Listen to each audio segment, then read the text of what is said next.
অসম চাহ নিগমৰ স্বতন্ত্ৰ সঞ্চালক হিচাপে আমাৰ টেঙাখাটৰে সুসন্তান আমাৰে সতীৰ্থ শ্ৰীযুত ৰবি বাৰলা ডাঙৰীয়াক অসম চৰকাৰে দায়িত্ব দিয়াৰ বাবে আমি অত্যন্ত আনন্দিত হৈছোঁ। যিটো ৰবি বাৰলা এজন স্কুলীয়া জীৱনৰে পৰা সংগ্ৰামৰ লগত জড়িত, অঞ্চলৰ উন্নয়নৰ লগত জড়িত, বিভিন্ন সংগঠনৰ লগত তেখেতে জড়িত আৰু আজিৰ তাৰিখত অসম চৰকাৰে তেখেতক এটা সুযোগ্য এটা দায়িত্ব অৰ্পণ কৰিছে, তেখেতক সন্মান দিছে। গতিকে তেখেতক এই এটা সুন্দৰ পদবী দিয়াৰ বাবে অসমৰ মাননীয় মুখ্যমন্ত্ৰী ডক্টৰ হিমন্ত বিশ্ব শৰ্মাক মই আন্তৰিকতাৰে ধন্যবাদ জ্ঞাপন কৰিছোঁ। তেখেতৰ নেতৃত্বতে আচলতে অসমৰ সকলো দিশ আগুৱাই গৈছে আৰু অসম চাহ নিগমৰ যিমানবিলাক চাহ বাগিচা আছে সেই চাহ বাগিচাবিলাকো সুন্দৰভাৱে আগুৱাই লৈ যোৱাৰ কাৰণে তেখেতে পোষকতা কৰিছে, যাৰ বাবে আচলতে তেখেতে এই অসম চাহ নিগমৰ অধ্যক্ষ হিচাপে আমাৰ শিৱপ্ৰসাদ বদ্ৰা ডাঙৰীয়াক দায়িত্ব দিছে, উপাধ্যক্ষ হিচাপে শ্ৰীমাঞ্চল দিগালক দায়িত্ব দিছে আৰু লগতে স্বতন্ত্ৰ সঞ্চালক হিচাপে আমাৰ সতীৰ্থ আমাৰ টেঙাখাটৰ সন্তান ৰবি বাৰলা ডাঙৰীয়াক দায়িত্ব দিছে। গতিকে আজি তেখেতক আমাৰ বাসগৃহত পাই আমি অত্যন্ত আনন্দিত হৈছোঁ আৰু তেখেতক আমি উষ্ম অভিনন্দন জ্ঞাপন কৰিছোঁ, তেখেতক শুভেচ্ছা জ্ঞাপন কৰিছোঁ।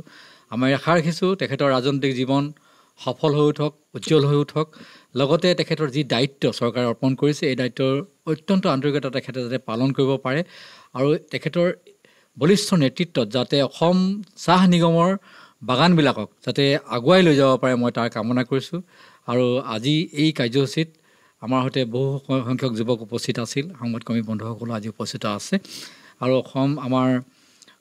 টাই আহোম যুৱ পৰিষদৰো আমাৰ সতীৰ্থসকল আছে, সকলোৱে তেখেতক সম্বৰ্ধনা জ্ঞাপন কৰিলে। গতিকে তেখেতসকলকো মই আন্তৰিকতাৰে ধন্যবাদ জ্ঞাপন কৰিছোঁ আৰু লগতে আজি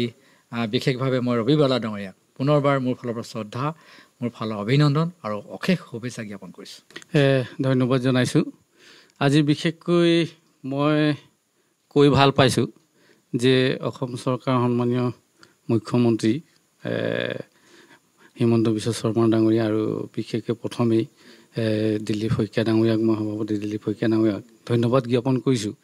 যে এটা পিছপৰা অঞ্চলৰ মই নিজেই সন্তান, গাঁৱৰ আৰু তেনে এজন ব্যক্তিক আজি বিশেষকৈ দীঘলীয়া সময়ত আমি সমাজৰ কাম কৰি গৈছোঁ আৰু তাৰে স্বীকৃতি বুলি ভাবিছোঁ আৰু তেখেতসকলে আজি এই স্বীকৃতি প্ৰদান কৰাৰ কাৰণে মই তেখেতসকলক পুনৰবাৰ কৃতজ্ঞতা ধন্যবাদ জ্ঞাপন কৰিছোঁ। আৰু বিশেষকৈ